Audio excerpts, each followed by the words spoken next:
everybody. Thanks for attending the orientation today. This is a really important event that we like to have to jumpstart your involvement and activity with our student ministry program here at New Point. We know there's a lot of uneasiness making that transition to our 5th and 6th grade / middle school ministry program for students and for parents. And because we think it's so important for students to be engaged and involved with what we're doing, as well as parents to be engaged and involved with what we're doing, this event, this very first orientation, is really, really critical.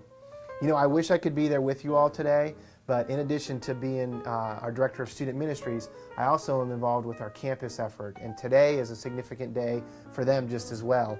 We're having our very first run-throughs at our Millersburg and our Lewisville campuses, and so I'm actually going to be on site with them this morning, helping them get set up. But I wish I could be there, but I know you're in good hands with Matt and JD and Susan in the room.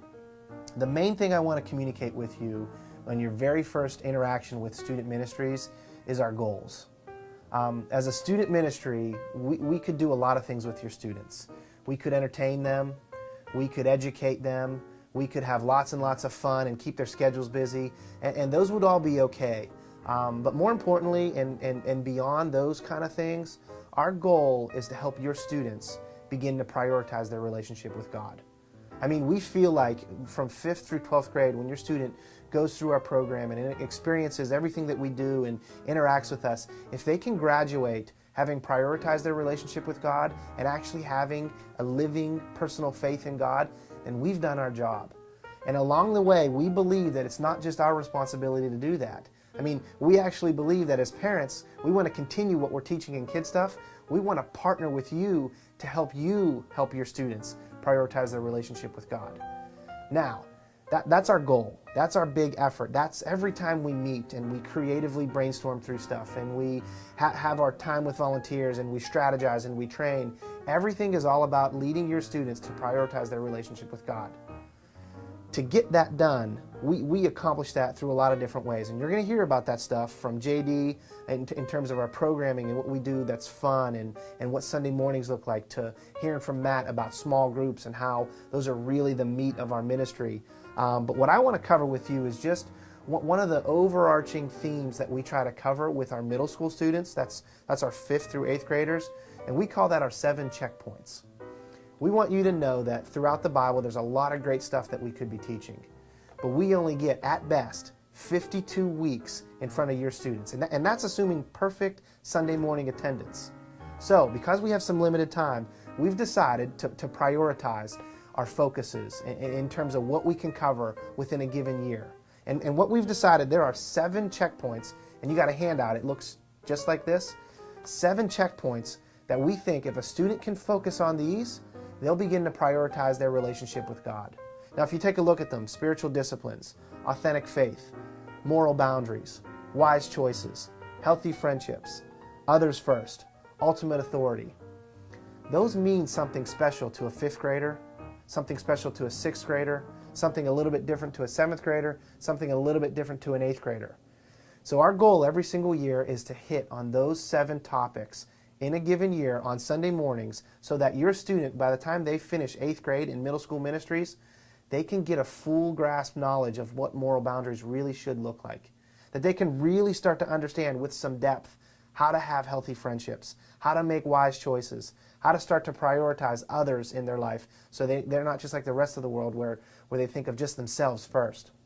So that's our goal, and that's one of the very first things that we do, starting from a philosophical and foundational level, is we prioritize what we teach your students. Those are the 7 checkpoints. Now, you'll see that on our blog, which is msm4parents.com. You'll see that it's printed everywhere. Every single time we teach on Sunday mornings, that blog is followed up with on Monday or Tuesday with questions and a synopsis of what we taught about, but you can guarantee we'll always connect to one of those 7 checkpoints. And then our goal with that blog is to help you drill down and make this stuff stick with your students by asking them the questions that we have listed on that blog. Remember, they'll always check with this, they'll always coincide, I should say, with this little handout. 7 checkpoints. This is what we focus on. I hope that you start to see that because we have a focus, it makes your job as parents in leading your students spiritually and makes your job a little bit more focused and a little bit more targeted so that you can feel successful in having a specific 7 things that you should focus on when helping your student start to prioritize their relationship with God. Now, I mentioned that that's our goal, helping students prioritize their relationship with God, and I said JD and Matt are going to help you understand some of the other ways that we accomplish this with your students. But before they talk, I want you to know one thing. The biggest way, matter of fact, the most important thing that you can do with your student to help them begin to really prioritize their relationship with God is consistency. And we mean that you can hit or miss with your involvement with student ministries, or you can be disciplined and consistent with their involvement with student ministries. Here's our biggest ask, and here's the thing that we think would make the biggest difference in the world in your student's life. If you can consistently prioritize church and middle school ministries, so your student can start to understand that they should consistently prioritize and focus on their relationship with God. I mean, it's amazing how one little decision on your part as parents can trigger a huge decision for your students. So the biggest thing I ask is a consistent hour and consistent attendance at our events. We think it'll make all the difference because your student will have fun, they'll learn, they'll get involved with a small group leader, and ultimately they'll prioritize their relationship with God. I mean, that's my big ask today. I ask for consistency and involvement, and I want you to know that anytime you have a question or need something, you can check our blog or you can communicate directly with us because we're here to help you feel successful in your role. Hey, I hope we have a great year together. Like I said, if you have any questions, please let us know. The guys are going to take care of the rest of the meeting. Thanks for being here.